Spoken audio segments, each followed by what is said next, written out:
www.mystérieuxétonnants.com. Benoît Mercier à la caméra pour vous.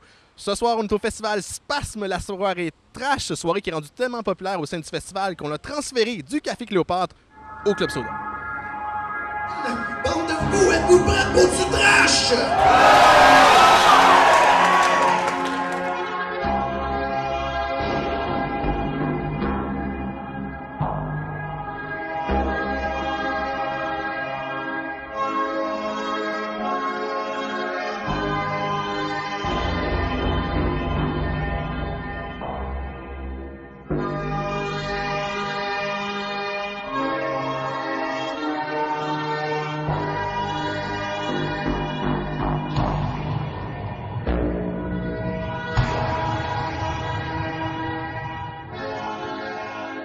Il y a une question qui me vient souvent quand je regarde des soirées comme la soirée trash, les grandes soirées de l'horreur de Spasme.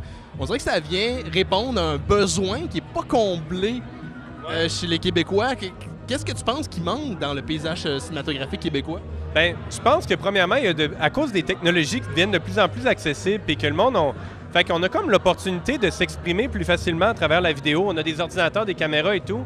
Mais veut pas, ça n'accote jamais la qualité cinématographique que les gens peuvent s'attendre à voir au cinéma. Fait que d'avoir un festival comme Spasme, où il y a également Kino, il y a d'autres soirées comme ça, mais mettons Spasme, ben c'est comme l'occasion enfin de présenter des films, des œuvres à nous, qu'on a décidé de faire avec des moyens plus abordables, là, si on veut, un peu plus rough, là, tu sais.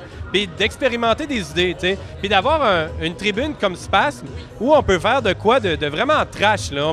Le public s'attend à voir du gore, s'attend à voir du sang, s'attend à voir des comédiens jouer off un peu. Mais c'est cool parce que asti que ça va saigner, tu sais. La soirée trash, c'est une des soirées les plus populaires du festival. Et pourtant, on s'entend que la thématique est assez houleuse. Vous pensez quoi de ça? Je veux dire, le monde, on est dans une société assez politique correcte, là, sans faire les intellos, mais pourtant, on va aller dans quelque chose de plus subversif, plus sale. C'est les instincts de l'humain, ça fait partie de l'humanité, mais je pense... Ça m'étonnerait qu'il y ait un DVD Spasme Trash. Fait que ça... Peut-être qu'il y en aura un, mais... Le fait qu'il n'y en ait jamais eu encore, ça motive encore plus les gens à venir parce qu'ils ne savent pas si ça va être sur un DVD. Donc, moi, je pense qu'un extrême attire un autre. Si à la télé, on se fait dire non-stop, faut être politiquement correct, il faut pas dire des nains, il faut dire des personnes de petite taille, ben, veut pas, il y a un groupe underground qui va se développer puis qui va faire des trucs de nains. Un système attire un contre-système dans ma tête. C'est clair que plus on nous dit qu'il faut être politiquement correct, plus ça va être dépravé en dessous de la couverture.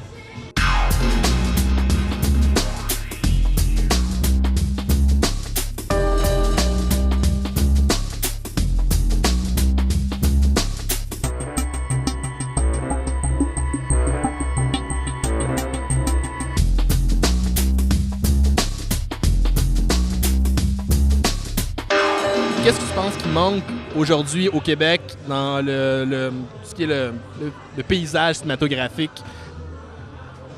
Ben moi, je trouve que c'est un peu pogné, point.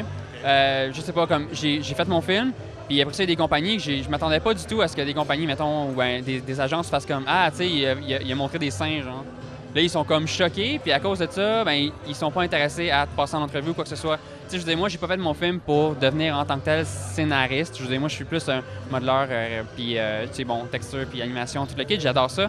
Mais le monde sont vite à juger. Qu'est-ce que tu aimerais voir dans le futur?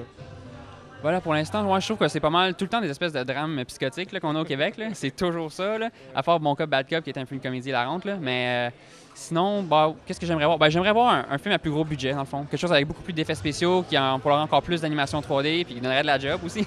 Voilà, ça, c'est sûr que, bon, c'est ça que j'aimerais voir le plus au Québec, là. J'aimerais que, justement, que ça fleurisse, puis que ça pogne, parce que les Québécois sont super bons en animation, puis en 3D.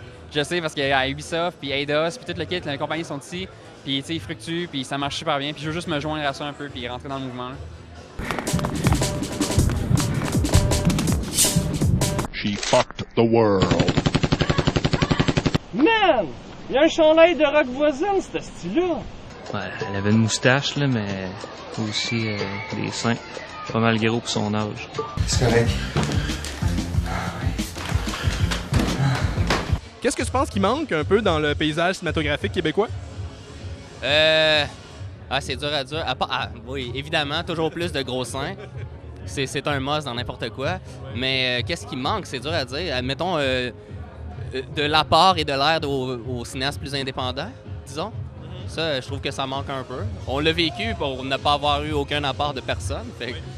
Mais au moins, il y a des festivals comme ça, puis Fantasia et d'autres choses qui nous supportent pour la projection, ce qui est une bonne chose. Les Québécois d'un club vidéo, on les entend dans les corridors. Ah, moi, on dit que j'aimerais ça voir du truc québécois, mais personne ne le dit à voix haute. Donc, ça donne des résultats comme on n'en entend pas parler, mais il y a plein de monde qui se ramasse dans des salles comme ce soir pour venir voir ça. Oui, il y a un manque. Il y a un manque. Le monde est écœuré de voir de la crap, de remake fait in USA, 3D. Puis il y a des très bons films faits aux États-Unis. Là, je suis pas en train de dire le contraire. Mais on s'entend-tu que depuis une couple d'années, vraiment, là, ça va le bas. Le monde est écœuré. Il y a des bons trucs qui se font ici. Je pense à un paquet de petits films tripants, vraiment, qu'on redécouvre, tu sais, puis plein de bonnes intentions. Il y a un public pour ça. Puis en plus, le web, maintenant, est une diffusion hallucinante. Alors, let's go, bordel, allons-y.